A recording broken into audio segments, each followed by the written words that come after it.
नमस्कार दोस्तों, मेरे YouTube चैनल में आपका स्वागत है। तो राम नाम लेते हुए आज की वीडियो की शुरुआत करते हैं। सियावर रामचंद्र की जय, पवन सुत हनुमान की जय। अगर आपको मेरी वीडियो देखना पसंद है तो प्लीज़ मेरे चैनल को सब्सक्राइब कीजिएगा। मैं रोज़ एक रामचरितमानस का पेज पढ़ती हूँ, हिंदी और संस्कृत श्लोक। तो मेरे साथ बने रहिएगा, रामचरितमानस सुनते रहिएगा। चलिए शुरू करते हैं। रामचरितमानस। जोगी जटिल अकाम मन नगन अमंगल वेश, अस स्वामी एहि कह मिलेहि परिहस्त असिरेख। योगी जटाधारी निष्काम हृदय नंगा और अमंगल वेश वाला ऐसा पति इसको मिलेगा। इसके हाथ में ऐसे ही रेखा पड़ी है। सुनी मुनि गिरा सत्य जिय जानी, दुख दंपति उमा हर्षानी। नारदहु यह भेदु न जाना, दशा एक समूझब बिलगाना। नारद मुनि की वाणी सुनकर और इसको हृदय में सत्य जानकर पति पत्नी हिमवान और मैना को दुख हुआ और पार्वती जी प्रसन्न हुई। नारद जी ने भी इस रहस्य को नहीं जाना, क्योंकि सबकी बाहरी दशा एक सी होने पर भी भीतरी समझ भिन्न भिन्न थी। सकल सखी गिरिजा गिरी मैना, पुलक शरीर भरे जल नैना। होई न मृषा देव ऋषि भाषा, उमासो बचनु हृदय धरि राखा। सारी सखियां पार्वती, पर्वतराज, हिमवान और मैना सभी के शरीर पुलकित थे और सभी के नेत्रों में जल भरा था। देवर्षि के वचन असत्य नहीं हो सकते, यह विचार कर पार्वती ने उन वचनों को हृदय में धारण कर लिया।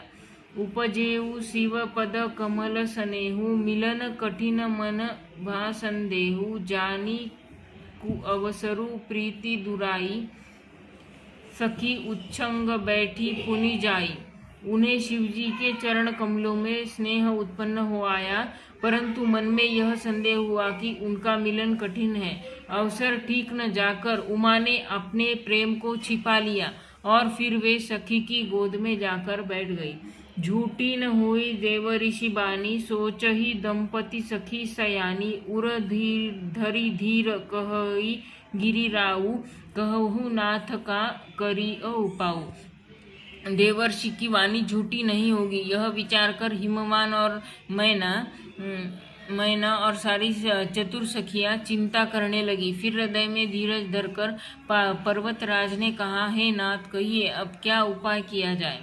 कह मुनीस हिमवंत सुनु, जो विधि लिखा लीलार। देव दनुज नर नाग, मुनि को न मेट निहार। मुनीश्वर ने कहा, हे हिमवान सुनो, विधाता ने ललाट पर जो कुछ लिख दिया है उसको देवता, दानव, मनुष्य, भगवान, मनुष्य और नाग और मुनि कोई भी नहीं मिटा सकते। तो आज के लिए इतना ही। आज हमने देखा नारद मुनि कहते हैं, योगी जटाधारी निष्काम हृदय नंगा और अमंगल वेश वाला ऐसा पति इसको मिलेगा। इसके हाथ में ऐसी रेखा पड़ी है। पार्वती जी को देखकर वो बोले। फिर बाद में नारद मुनि की वाणी सुनकर और उसको हृदय में सत्य जानकर पति पत्नी हिमवान और मैना दुखी हुए, लेकिन पार्वती जी प्रसन्न हुई। नारद जी ने भी इस हृदय को नहीं जाना कि वो इनके पति शिव जी होने वाले हैं, क्योंकि सबकी बाहरी दशा एक सी होने पर भी भीतरी समझ भिन्न भिन्न थी।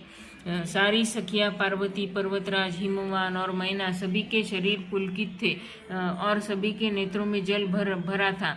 देवर्षि के वचन असत्य नहीं हो सकते, यह विचार कर पार्वती ने उन वचनों को हृदय में धारण कर लिया।